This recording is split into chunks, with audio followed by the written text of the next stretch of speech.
Battle Hall is a unique facility present in Pokemon Platinum, HeartGold, and SoulSilver.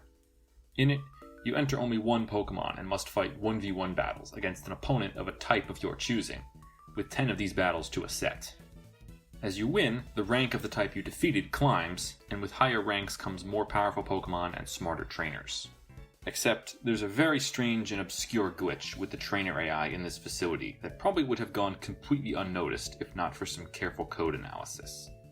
Normally it's pretty simple. Ranks 1 through 3 will have random trainer AI, 4 through 7 will have basic AI, and 8 through 10 will have smart AI. But, on the 7th battle of the set, and only the 7th battle, if you happen to fight a trainer whose name starts with the letter I or J, they will have the smart trainer AI, regardless of what AI their rank is supposed to have. Seriously. That is really weird. Firstly, it's almost impossible to even notice this just by playing the game. I can't even really show the glitch happening without monitoring the game's memory to prove that it is.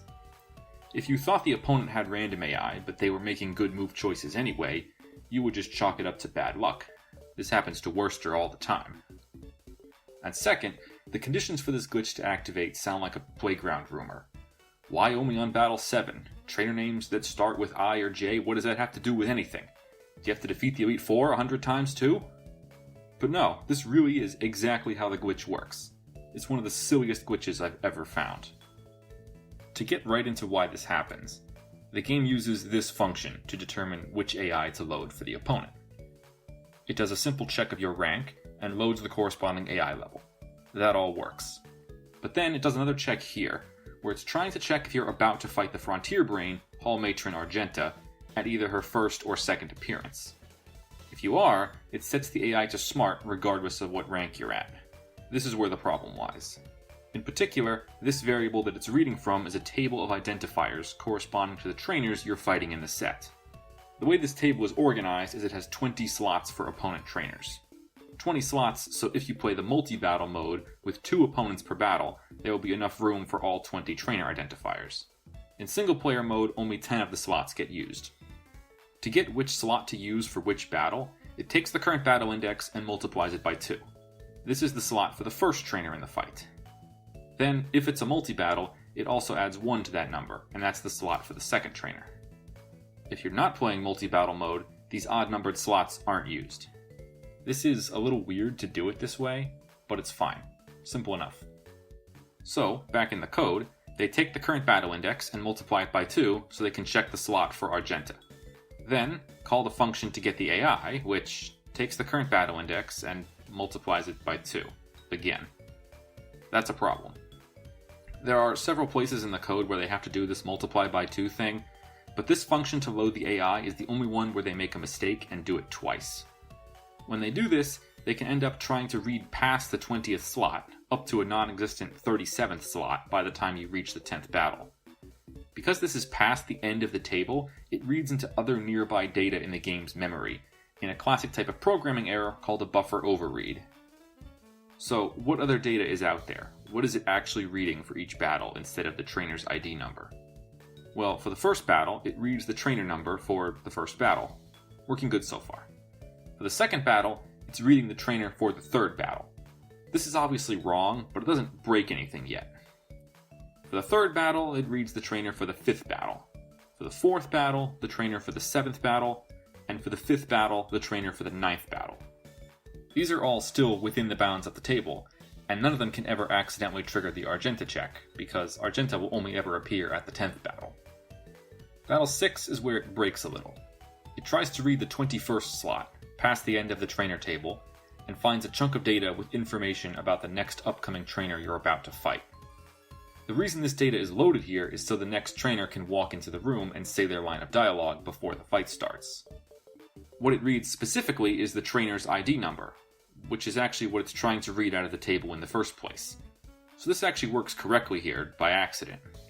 And this is Battle 6, so it still can't possibly be Argenta. At the 7th battle, it now tries to read the 25th slot, keeps reading into the upcoming trainer data, and finds the first letter of the trainer's name. At the 8th battle, it now reads the 5th letter of the trainer's name. And finally, at battles 9 and 10, it just ends up reading some unused data, which is always cleared out when the trainer is loaded. So to summarize, most of the time this broken data read does nothing interesting. Only at battles 7 and 8 does it read something that could falsely trigger the Argenta check. So what data would it have to read to make the Argenta check pass? Specifically, Argenta 1 and Argenta 2 have the internal trainer ID numbers 307 and 308. So the value for the first or fifth letter of the trainer's name would have to equal one of those numbers. Now, Generation 4 uses a custom character encoding scheme, which is just a fancy way of saying assigning a number to represent each letter or other character. The chart for this is easy to find just on Bulbapedia. As it turns out, 307 and 308, hexadecimal 0133 and 0134, correspond to capital I and capital J. This is just a stroke of luck that these numbers are assigned to readable characters at all. They could have easily been assigned to some strange special character or symbol or something that would never be used in names. Since the fifth letter of a trainer name wouldn't ever use a capital letter, the only time you can actually get this glitch to trigger is if the first letter matches. This is another stroke of luck. If the data were laid out a little bit differently, like this, the glitch you look up could have read from different spots, like the second and sixth letters or something, somewhere where there would never be capital letters. So to recap, if it's Battle 7, the lookup is reading from the 25th slot, which finds the first letter of the trainer name, and if that's an I or a J, it will match the Argenta index numbers, think you must be fighting Argenta, and turn on the Smart AI. Makes perfect sense, doesn't it? Now, you might also think, wait a second, won't this check also not work for the real Argenta? She'll be in Battle 10, which always reads from some empty unused data, so she'll never have the Smart AI, right? Well, if you thought that, you're 100% correct. The check will never activate, and Argenta will inherit the AI of whatever rank you initially picked before she showed up. This happens for both her first and second appearances, but it doesn't matter for the second one, since at that point all of the ranks are maxed out and will use Smart AI anyway. So that means this entire block of code here, designed to assign Smart AI to Argenta, just never at all works like it's supposed to. Great programming. Another thing that's funny is this is highly reminiscent of another glitch, the Old Man glitch in Red and Blue. In that glitch, the player's name is interpreted as wild Pokemon data, and the third, fifth, and seventh letters of the name would become the Pokemon you could encounter, while the second, fourth, and sixth letters would determine their levels. Except there was plenty excuse for a bug like this on the first Pokemon games, on the Game Boy, programmed in assembly in 1995. Platinum came out over 12 years later. Anyway, the last question to ask is how many trainers can actually trigger this glitch? Well, in the Japanese and Korean versions, 0.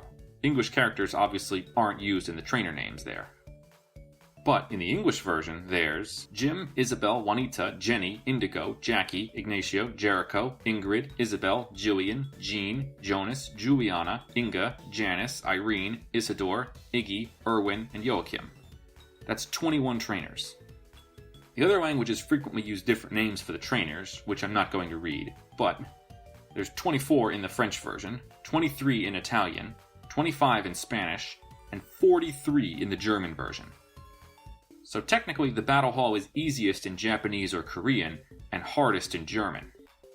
What real consequences does this have? Basically nothing.